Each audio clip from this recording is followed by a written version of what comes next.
Greetings to the viewers and subscribers. Today we will be doing a continuation video of final part of module 1 summary. As you would know that we have discovered these subtopics, and this one also covered as part 2. So if you are new to this video, I would like to recommend that you start from the first video so that you get along with the sequence of these subtopics to understand. In order for you to understand some of the things, you need to first start with the basics, so that as you come along, it becomes more easier for the things that we'll be discovering or we will be discussing.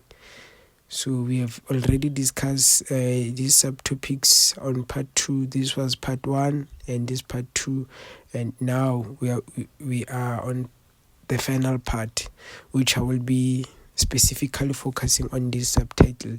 So normally I like recommending my viewers to have a scribbler and a pen for taking necessary notes that they think they might be helpful to them. So I will be breaking each subtopic, summarizing it in order for you to understand. I will be simplifying everything on these subtopics. So ensure that you have a pen and a scribbler for taking necessary notes. And I would also like to kindly ask to our new viewers to kindly show support by subscribing and clicking that notification bell for new uploads. And as we dive in, so today's topic, we will be looking into group inclusive tour. So N5, basically we said we are dealing with professionalism, right? So normally what makes N5 remarkable, it's that you are going to have a trip. Normally it's supposed to have a trip for the students. So back in my college, we had a trip to hotels. As we learn some of the things, I said hospitality is a practical subject. So most of the things that you learn, you are going to apply. So back in the days when I was doing my N5, we went for a trip where we went to a hotel. So some of the things you would have a better sense of them when you are in part of doing them practically, right? So I don't know about other institutions, but yes. So even if even if your school does not have a trip for you guys, I will try make it simple so that you have a better clue or a picture in terms of when you are appointed to do a certain task, when you go for your in-service training. These things, you must be familiar with them. You must be able to do some of the things. And such things, they make N5 so hard to pass, right? And 5, it's like a wall where many students get saved out. So especially hospitality, guys. So and 5 is a wall that you must study hard. You must put more effort into it, right? Because it's where you are going to be saved. So the group inclusive tour, GIT, so they can give you an abbreviation. They can give you the definition of a group inclusive tour on a one word, or they can ask it on a true or false question, or they can put it on a multiple choice, or they can ask the difference between the group inclusive tour and single inclusive tour. So the group inclusive tour, guys, I will start by reading the definition. It says it's a tour for a group of people of a minimum of 10, usually organized by a travel operator. So a travel operator, it might be you and your friends, right? You let me not just say you and your friends, like your school basically. So they are your traveling operator. They're going to be the one leading for the trip. So they're going to organize this trip for you to go to a hotel. So they must meet a certain criteria, so that when they make a booking, they did not make booking one. They specify a certain number that is expected to be there, right? So a group inclusive tour comes with a lot of benefits. So if you have a app, which is booking.com, you can go and check this, especially if your school does not offer trips. Go and check what I'm about to tell you now. If you book for, let's say, a minimum of 4 or more people, the hotel tends to reduce the price, right? And then if you book for like 2 people, you will see that the price is slightly high. It does not make sense.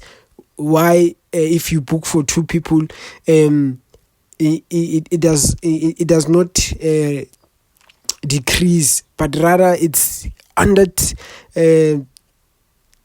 what can I say, on a stable, it's like on a standard price, man. So if you are going to book as a group, normally you would get a lesser fee compared to when you book as a single inclusive guest. So you would go there on booking.com and you check the prices. You're going to compare. If you book for like 4 people, normally you would find that for a 4 people 3-day tour, which is, let's say for instance you're going to Cape Town for like 3 days, it's a group of 4 people. It's a group of 4 people. If you check the bookings for 4 people, you would find that they run around 4.5. Then, but if you check for 2 people, you would simply see that the price is likely 3 point something. So, meaning it seems like it only reduced by 1,000, and there is an imbalance in terms of 2 to 4 people. Why is it that the 2 people are not paying like half price when they book for a single inclusive tour for 2 people? And why is it that it's more when you're booking for like 2 people and lesser when you book for 4 people? So a group inclusive tour, it has this kind of benefits. So you would like to go there on booking.com and check what I'm trying to explain for you guys. I'm not sure if what I'm saying it's making sense to you. It's like booking for 4 people, they're going to charge you how much? Like 4, let's say 4.5. Then when you book for 2 people, you would find that it's 3.5. So the difference, it's 1,000.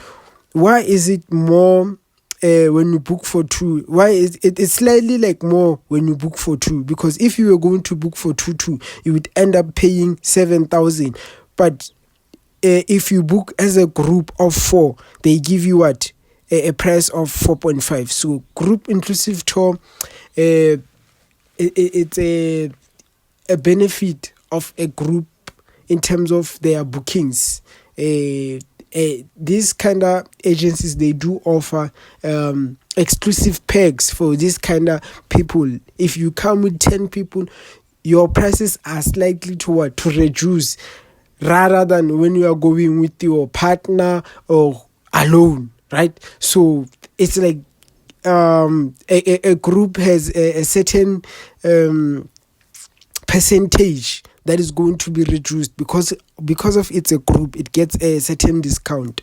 So, and in terms of the group inclusive tour, GIT, so here they say a minimum of people needs to be 10 to get those rewards I'm trying to explain to you. So it has to be a minimum of 10 people in order for the hotel to provide a certain promotion to that kind of group. So they discount in order for the discount to be applied, it has to be a minimum of 10 people.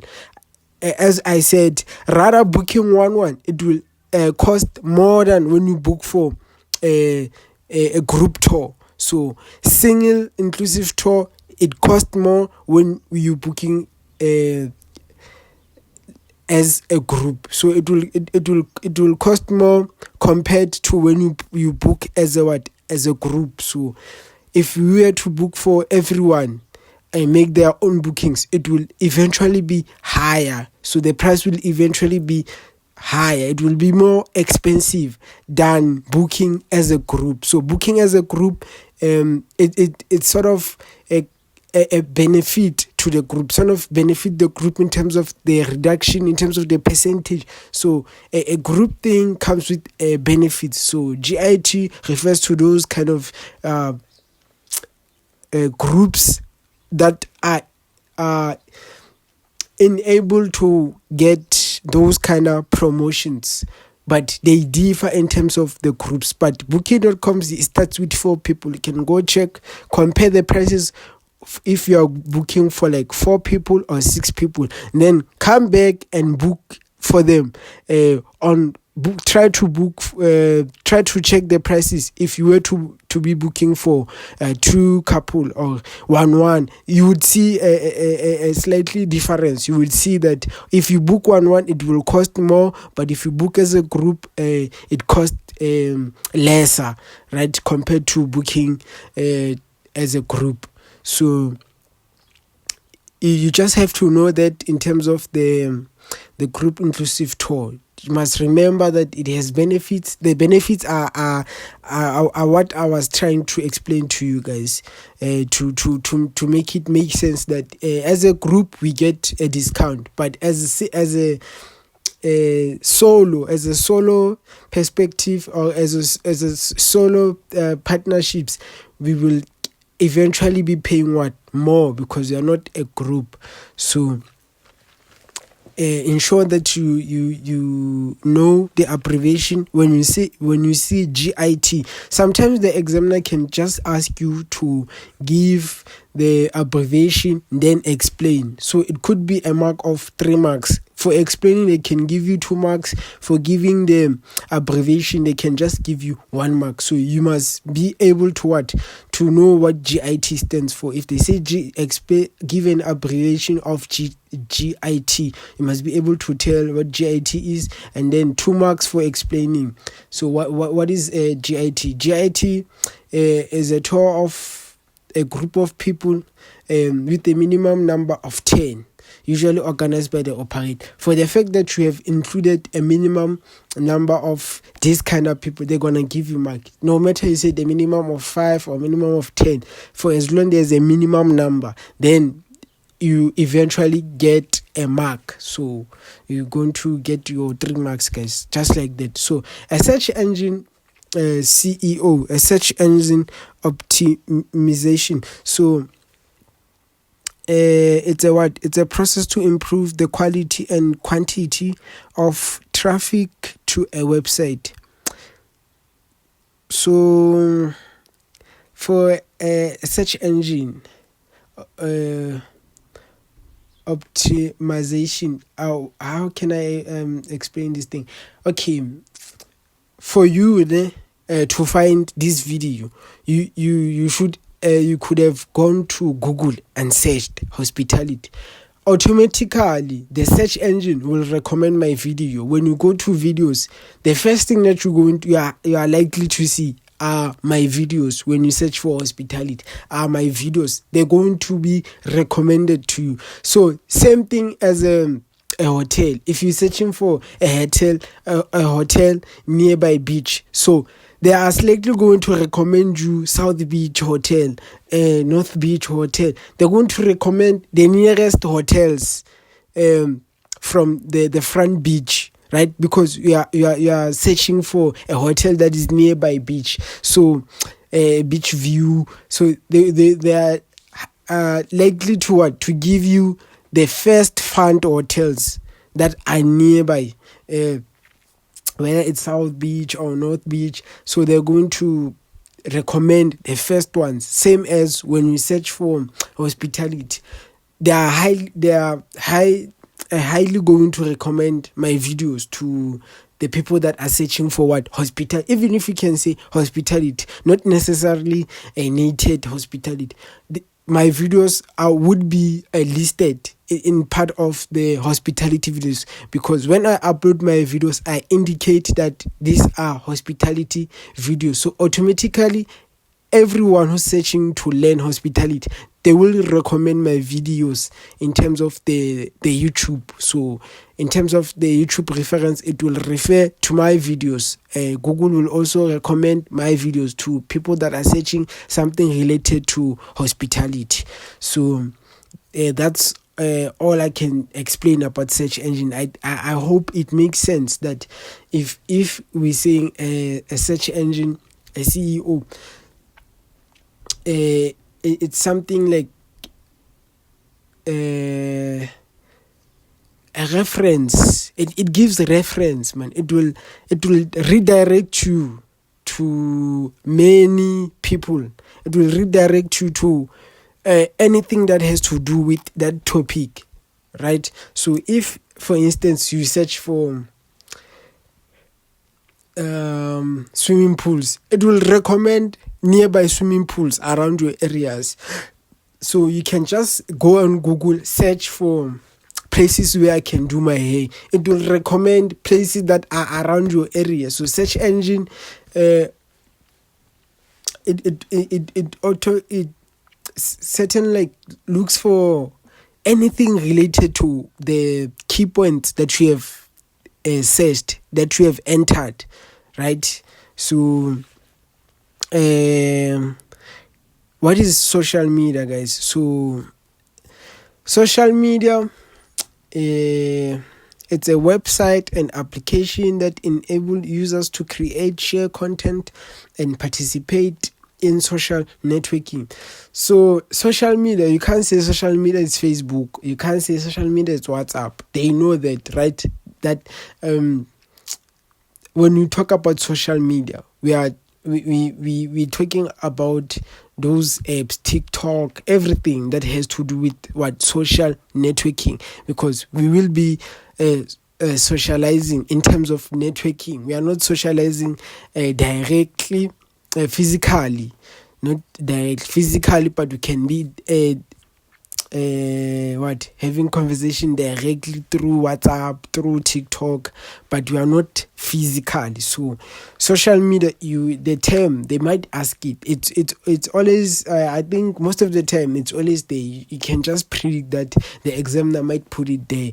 So they're gonna ask you just to give you 2 marks, guys, just to give you easy 2 marks. So you must be able to know this term of social media. So it must not come as a surprise to you when they ask what is social media and you feel like, oh my God, you cannot answer such easy 2 marks. You don't want to lose those 2 marks, guys. We are fighting the exam. We are trying to get as much marks as possible. So the students that I normally treat, they know. I tell them that we do not skip. We fight, because even if you forget the full meaning, write a paragraph to get that 2 marks. So you must fight for your marks. So the people that are marking your question paper, one thing they are looking for is your attitude, guys. So I didn't get good grades because I always remembered everything. No, sometimes I would have brain freeze like everyone, right? There's some topics that they would slip out of your mind, but because of I told myself that I know that I'm confident that I know something, and if I know it, I need to convince someone who's making my paper to see that I actually know. I might have forgotten something, but I need to convince them so that they can see that I know. If I know something, if for instance I explain it, even though I don't put the keywords, they might end up giving me 1 mark, because they see that this person knows this thing, but he might have forgotten the keywords, but let's give him 1 mark because there's a reference towards what the key point. Sometimes the keyword can be missing, but in terms of the sentences, you might say the good things, right? Then they will end up giving you a 1 mark. For instance, let's say because of here we are talking about networking, and I say I just forget to mention that it's a application that has to do with what networking. Then I would say it's an application or a website that allows people to communicate. So communication, it's part of networking. So for me, saying communicate, automatically the marker will credit me because he or she can see that I understood what social media is. I understand that it has to do with networking. Networking is not necessarily about phones. It's communicating. It's part of networking. So for you just to try and put that definition, definitely the people are marking your script will see your attitude, and they mostly mark the attitude. So if you skip, also me as a mark, if I see you skipped, it automatically gives me that this person doesn't know. So why must I bother checking for 1 marks? Because I know for sure from your first point that you have shown me that if you don't know something, you skip it. So even when I go to the second questions, if I see you just answered Nji, for the fact that the first one you skipped, automatically you have triggered my emotions to what? Mark you wrong all over. But if I see that from your first questions, even if you forget, you are someone who's trying, I might look for 1 mark. I might look for 1 mark as a marker. I might look for 1 mark in order to credit you, right? So let's go to the guidelines for social media strategy. So social media term, guys, definition, I said it's a website or application that enable users to create, share content, and participate in social networking. Social networking in terms of posting, calling, chat communication, sending emails, anything to do with those kind of things, whatever you say, because our English won't be the same, guys. We won't have the same answers, but as long as it will take us to 1 point, so we will get marked correctly, because whatever we will be explaining, it takes us to the same point, which is networking. And we know that it's a website, or it can be a website, or it can be a application, which is application, it's an app. And then yes, guys, so I'm not gonna explain that I'm not gonna fully explain that. I think I've explained it. I've tried to give examples. So let's dive into the guidelines for a social media strategy. So looking into social media guidelines. So what are the guidelines? So the guidelines, the first point is that they define goals for a social media presence. So for instance, you own a bakery or a catering. You normally see the people that are baking cakes, they use TikTok to what? To promote their businesses. So that's part of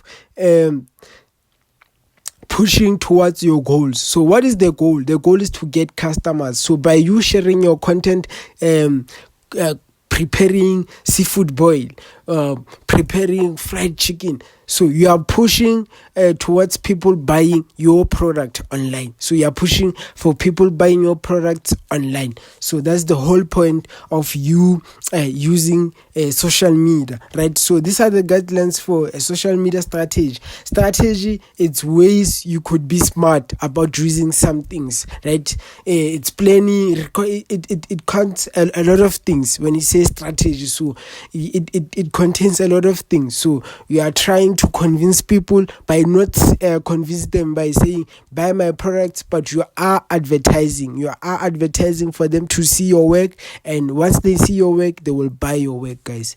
So number 2, determine a suitable target market. So a suitable target market, it's who are you trying to get buying your cakes, right? Who are your target markets? My target market can be people that want wedding cakes, birthday cakes, celebration cakes. So those are your target markets. So there's always events, guys. There's always birthdays. So we're always having someone that is growing each and every day. So your business could be focusing on birthday cakes, which is it's an everyday system whereby people are always growing, are growing older. So you're selling cakes to people that want to celebrate their birthdays and so forth. So that was the second point, which is you're going to determine your target market. And the third point is you interlink social media platform. So if you interlink social media platform, you post on TikTok, and for people to place their orders, you refer them to WhatsApp, and also Instagram, and also Facebook. So you interlink your social media, your Facebook, your Instagram, your Twitter, your TikTok. So you need to interlink your accounts so that if someone does not use TikTok, rather we have preference. We like different things as human beings. So I might be a fan of Twitter. You might not be a fan of Twitter. So are you going to not try to get me buy your cake? Because I'm not gonna go to TikTok just to see someone designing a cake that I'm looking for. So you must meet your target markets everywhere,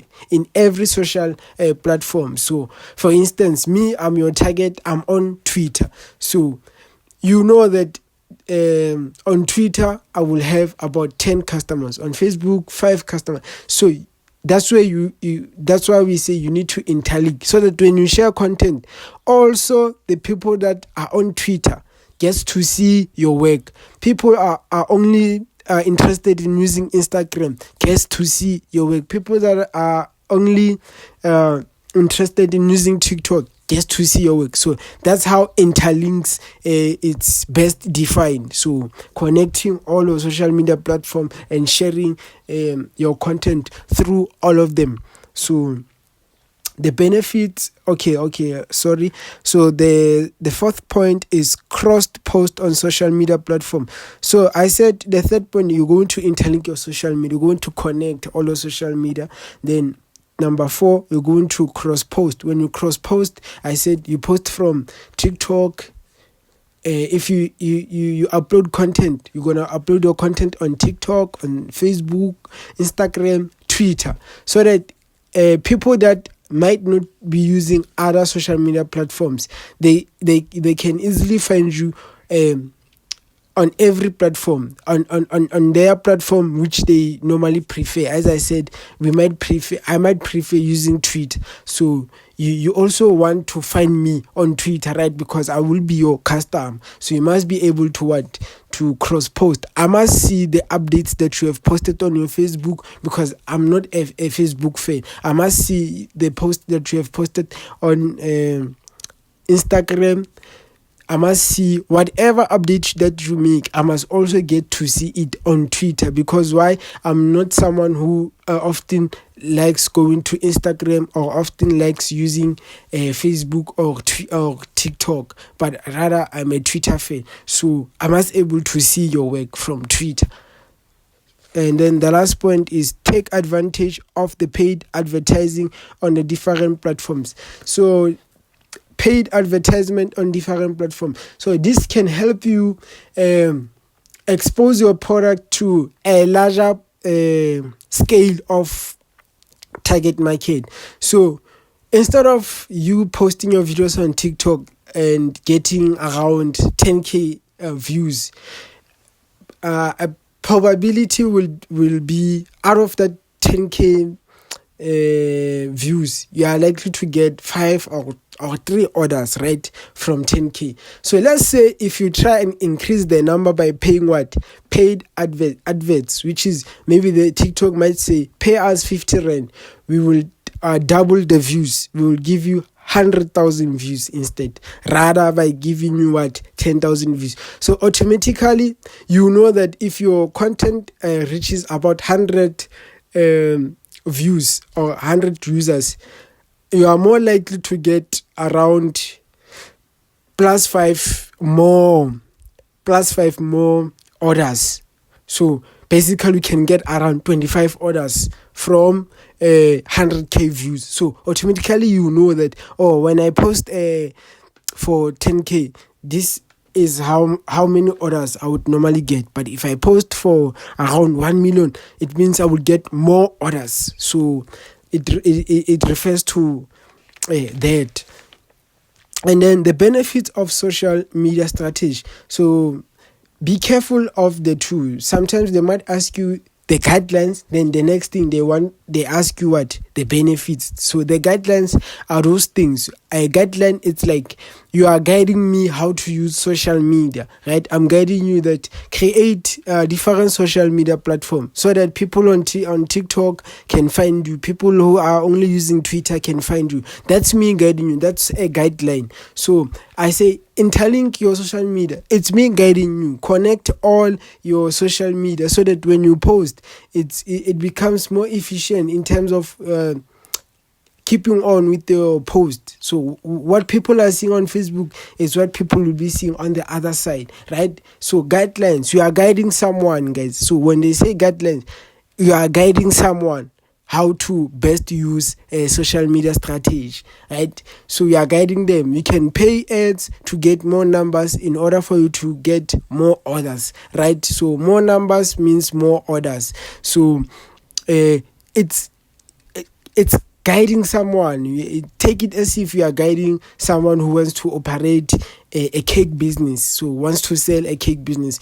You are eventually going to help them meet their target market. You say, if you want to get orders, create Facebook, upload consistently to all four social media. The most likely thing to happen to is that you might get 5 orders from all of the social platforms. So you might get 4 from Twitter, 4 from TikTok. So those are orders, right? Would have met your target market, and you keep increasing.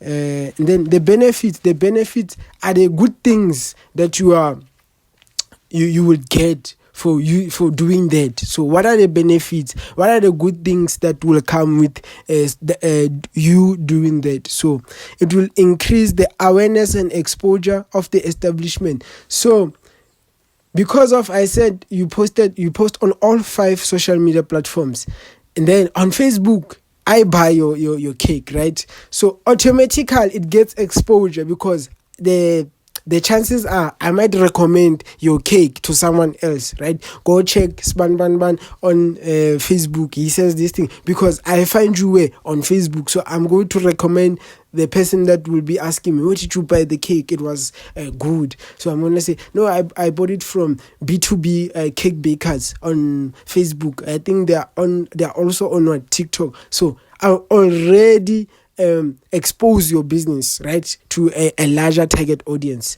So another thing is that it will increase the reach among a wider target market. I said you posting on 5 different platforms, you're going to meet 5 different types of target audiences. You are meeting audiences who are only part of Twitter only. You are meeting audience from where? From Facebook, audience from where? From Instagram, audience from where? From WhatsApp, audience from where? From Facebook. So all those platforms, you would be getting your audience. So your audience refers to the people that comes to you to buy. Based on where they find the post, or where they would have find you. So they would have find you from Facebook, Twitter, and etc. guys. And then number 3, it's drive, scale, and increase revenue for the establishment. I said posting on 5 different platforms, automatically we said if we get 10k views on TikTok, it means we have 5 orders. So if also we're going to, our post is going to be seen by 10,000 people on Facebook, the chances are we're going to also get 5 orders.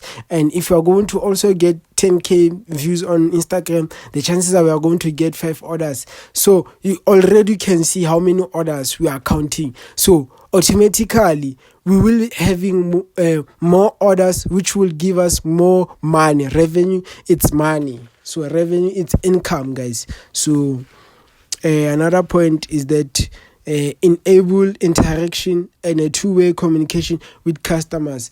So it will enable interaction and a two-way communication with customers. For instance, I find you on TikTok. I might be interested. I'm going to comment on the comment section to say, how much are the cakes? Like, what's your starting price? I'm interested for my little brother. So we are about to prepare his 6th birthday celebration. So I want to know how much are you going. Are the prices going? How much are the junior cakes? How much are the standard cakes? How much are the exclusive cakes? That's a communication. So that's a form of communication. So you're going to say, okay, it's either you're going to answer me on the comment section or going to say inbox so that I can further explain to you how the prices are. Then it enables a form of communication. So automatically me asking, it's a communication cycle. Already we have started a communication process between two users. So I ask, you answer, and you give me more, right? That's communication. So number 5, it will create opportunities to the establishment relationship with customers. So it will create relationships. So automatically, I would know that the next time I want cakes, I'm always going to buy from B2B cakes bakers. So I will be buying the cakes from you, right? I'm only going to be buying my cakes from you, and I'm also going to be recommending people to buy cakes from you because what? You produce the quality cakes. So that's how it will make build relationship between me and you. So the other one is establish, can regularly update, advertise upcoming spending on a lot of time. So normally, you can update new items on these platforms. For instance, you went from selling cakes to now selling anything, bread. If I'm looking for special cookies, you are no longer selling just cakes, but you also sell extras. Extras can be selling your juices, the water, selling other services that are going to promote revenue. So it also allows you to tend to advertise another idea to your customers. You tend to advertise to say, this is my 100% produced juice. It comes along with the cake. All you need to pay is an additional fee of a certain amount, which is, it's more likely people are going to buy. So it will be a form of you generating extra revenue. And then so different social media platforms, they might ask it. So I said we got around 5. So when they say different social media platforms, you're going to mention the likes of Facebook, WhatsApp, LinkedIn, Instagram, YouTube. So you're gonna list them all, right? So they might ask for 5 or they might ask for 4. It will depend to the examiner who's setting the question paper. But normally they do ask these questions, the different social media platforms. So you might find them there. It's easy 5 marks. Guys. So and then room division. What are room division? So room division is composed of the front office department and the housekeeping department. Room division refers to what I said on the first point is you might find the likes of room service. I think we have all seen on TVs people calling for room service. So room service, the person who booked the stay, or the who booked with the hotel, might have a request. So maybe today I'm tired to prepare my own breakfast. Maybe it's a self-catering, right? I paid for self-catering. But today, because I'm tired, I feel like, let me just pick up there's normally those telephones in the room. So I would say, let me just pick up the telephone and just request a breakfast from the hotel. So I will be paying for it. So I'm going to call the front office. So the front office are the one that will be picking up my phone and noting down the request that I'm making. So I'm going to be picking up the telephone inside my room and calling the front office, whoever that is in the receptionist. Then I will be kindly requesting to have 2 toasted bread, scrambled eggs, bacon, guacamole or avocado, sausages, right? So it's me making my request. So then the receptionist will then say, okay, it will be prepared. Will estimate time, or as a receptionist they will give you schedules of how long breakfast should take. So normally it does not have to take more than 20 minutes. So as a receptionist, you're going to say, okay, your breakfast will be prepared maximum within 20 minutes. So in 20 minutes time it will be prepared, so that even if it arrives quicker, you would have expected it to arrive after 20 minutes, right? But because we know that the breakfast can be made quick, so it will normally take around 5 to 10 minutes to prepare your breakfast. Then the receptionist calls the food and bev department. Food and bev department is where your order will be received. So room division, it's a coordination of the receptionist with the food, with the other departments. So it's a front office division interacting with other departments. So it does not necessarily have to be food and bev or maintenance. So receptionist, it's where requests are made, and then the receptionist then forwards the matter to relevant departments. What is it? Travel agents. So let me just give another 2 points under room division. A front office department is the first contact area with the guest. So I said you call the receptionist would order food to the department. So each and every time you have a request, you're going to be calling the receptionist. So if there is a leakage in the room, you are calling the receptionist. The receptionist will be the one that will escalate your matter to the relevant department. So another point is that guest service oversees guest service and staff. And then let me see. A door attendant is responsible for opening and closing doors, closing off the door for guests. So a door attendant, when you come to the hotel, those are the people that will welcome you by opening you a door, carrying your luggages to your room, and even when you leave, there will be the same people that will open doors for you, helping you carry out your luggages. So that's I think those are 4 points that are part of the room division. Then a travel insurance. A travel insurance is normally a service that is offered to people that are touring. For instance, you are coming from Cape Town to Gauteng. Then I said to you, would you like us to add a traveling insurance? What is a travel insurance? Travel insurance buys travel insurance to protect them from certain financial risk and losses that can occur while traveling. So it protects you from financial risk, you losing your cards, right? And your cards will end up being scammed. So we saying we offer you a protection. Even if your card, they can steal your card and force you to withdraw money. Because if you have a travel insurance, we will cover each and every incident that has happened during your travel, right? During your travel. So we will be covering those kind of things during your travel.